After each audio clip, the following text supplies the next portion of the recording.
안녕하세요. 묶음사입니다. 오늘의 주제는 우편물 통관입니다. EMS로 직구를 하시고 배송을 받으실 때 이런 알림톡이나 국제우편물 통관 안내서를 받으시고 당황하신 분들 있으시죠? 오늘은 그런 분들을 위해서 유니패스를 통해서 우편물 간이 통관을 신청하는 방법과 EMS로 직구하실 때 유의하셔야 할 사항에 대해서 설명을 드리겠습니다. 우편물의 통관 방식은 총 4가지인데요. 첫 번째는 현장 면세, 두 번째 현장 과세, 세 번째 간이 통관, 네 번째 정식 수입 신고입니다. 수취인이 세관에 수입 신고를 하지 않아도 면세인지 과세인지 여부는 세관에서 물품의 가격이나 수량, 반입 사유 등을 고려해서 결정을 하고 세금이 결정되면 수취인은 세금을 납부한 후에 우편물을 수령할 수 있습니다. 첫 번째 현장 면세부터 설명을 드리겠습니다.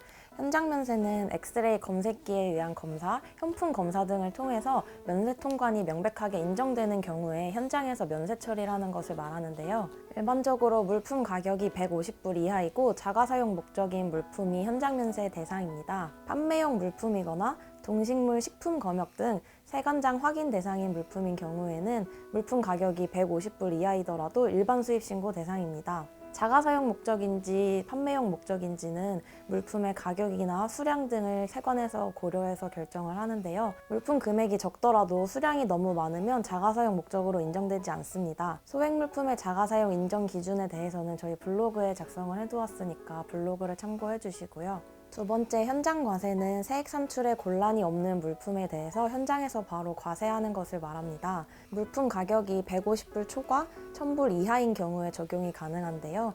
이때 세율은 간이 세율이 적용이 되고 일반 수입 신고에 비해서 높은 세율이 적용됩니다. 물품 가격이 150불을 초과하는 경우에는 간이 통관이나 일반 수입 신고 절차를 진행을 하셔야 하는데요. 이때 물품 가격이 150불 초과이고 1000불 이하인 자가사용 물품은 간이 통관 대상입니다. 간이 통관은 직접 우체국에 방문을 하거나 인터넷이나 스마트폰, 팩스 등으로 신청이 가능한데요. 인터넷으로 신청하는 것이 가장 간편합니다. 인터넷으로 간이 통관 신청하는 방법에 대해서는 영상 마지막에서 설명을 드리겠습니다. 마지막으로 네 번째는 일반 수입 신고입니다. 판매를 목적으로 반입하는 물품이거나 물품 가격이 1000불을 초과하는 경우에는 일반 수입 신고 대상으로 관세사를 통해서 일반 수입 신고를 진행을 하셔야 합니다. 수입 제한 물품인 경우에는 품목별로 관련 법령에서 정하고 있는 증명서류를 제출하셔야 합니다. 추가로 EMS나 특송을 통해서 직구를 하실 때 주의하셔야 할 사항이 있는데요. 바로 합산과세 제도입니다. 합산과세 제도는 입항일이 같은 여러 개의 물품의 물품 가격을 합산해서 과세하는 제도인데요. 국내 거주자가 EMS나 특송을 통해서 수입한 물품이 동일 날짜에 여러 개의 화물로 도착한 경우에는 각각 다른 날에 다른 사이트에서 주문을 했더라도 발송국이 같으면 합산과세됩니다. 다만 합산과세 되더라도 물품 가격의 합이 150불을 초과하지 않으면 면세 처리가 되고 150불을 넘지 않더라도 합산 결과 자가사용 인정 기준을 초과하는 경우에는 과세됩니다. 이렇게 합산과세돼서 물품 가격이 150불을 초과하게 되면 간이 통관이나 일반 수입 신고 절차를 진행하셔야 되는데요. 합산과세 대상인지 아닌지는 우편물 통관 안내서에 기재되어 있으니까 참고하시기 바랍니다. 그럼 지금부터 유니패스에서 우편물 간이 통관 신청하는 방법에 대해서 설명을 드리겠습니다. 유니패스 사이트에 접속을 해서 여기 메뉴에 업무 지원, 국제 우편물 통관을 클릭합니다. 그럼 이런 본인 인증 창이 뜨게 되는데요. 인증을 진행을 해보겠습니다. 본인 인증을 해주시면 이런 창이 뜨게 되는데요.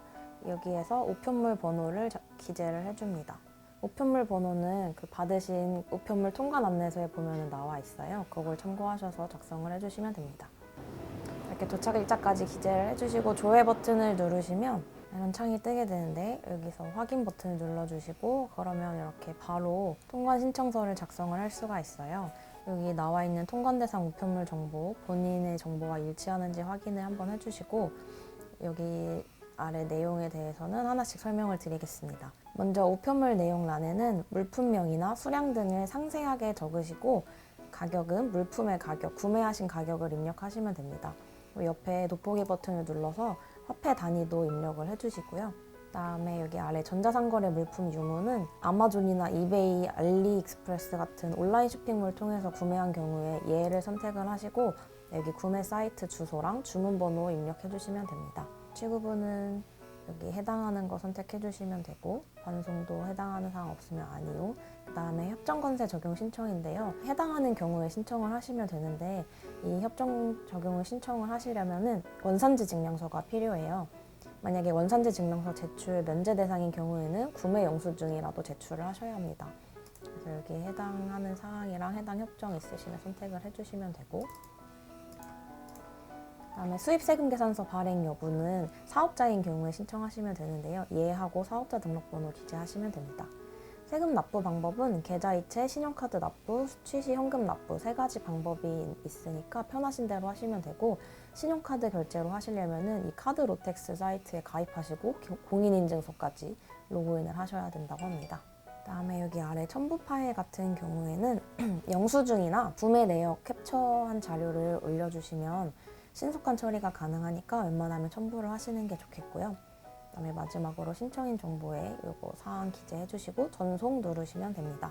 이렇게 간이 통관으로 신청을 하게 되시면 세금은 과세 가격이랑 보험료를 합산한 금액에 품목별로 간이세율을 적용해서 산출을 하게 되는데요.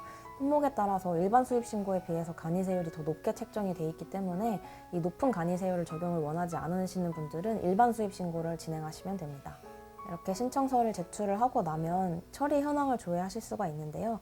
처리 현황은 여기 정보 조회에서 통관 정보, 그다음에 수입, 그다음에 우편물 통관 진행 정보. 네, 요거를 클릭을 해주시면은 여기에서 우편물 번호 입력하시면 여기에 바로 내용이 뜨게 됩니다. 무조건 일반 수입 신고로 진행해야 되는 물품이 있다고 말씀을 드렸는데요. 물품 가격이 미화 첨부를 초과하거나 판매를 목적으로 반입하는 물품이거나 혹은 동식물, 식품 등 검역 대상이거나 이런 경우에는 무조건 일반 수입 신고를 진행을 하셔야 되고 혹은 아까처럼 간이세율이 일반 신고했을 때보다 높아서 일반 수입 신고를 희망하는 물품인 경우가 있습니다. 그런데 이런 물품에도 불구하고 자동으로 현장 면세나 현장 과세로 진행돼서 물건을 바로 받으시는 경우가 생길 수가 있는데요.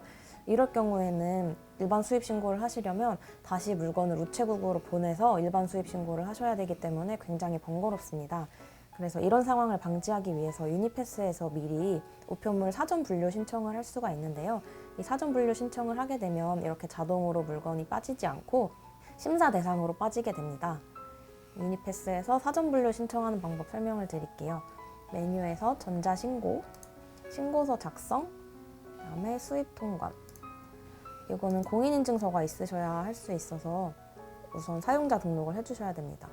사용자 등록이 되어 있다면 로그인을 하시면 이런 창이 뜨게 되고 여기에서 우편물 수입신고 대상 사전 분류 신청서 요거를 작성해 주시면 되고 여기 해당하는 품목, 우편물 번호, 세관 뭐 이런 정보들 다 기재해 주시고 전송해 주시면 사전 분류 신청이 완료가 됩니다. 이렇게 해서 유니패스에서 우편물 간이 통관 신청하는 방법과 우편물 수입 신고 대상 사전 분류 신청하는 방법에 대해서 설명을 드렸는데요. 궁금하신 내용 있으시면 댓글로 달아주세요. 감사합니다.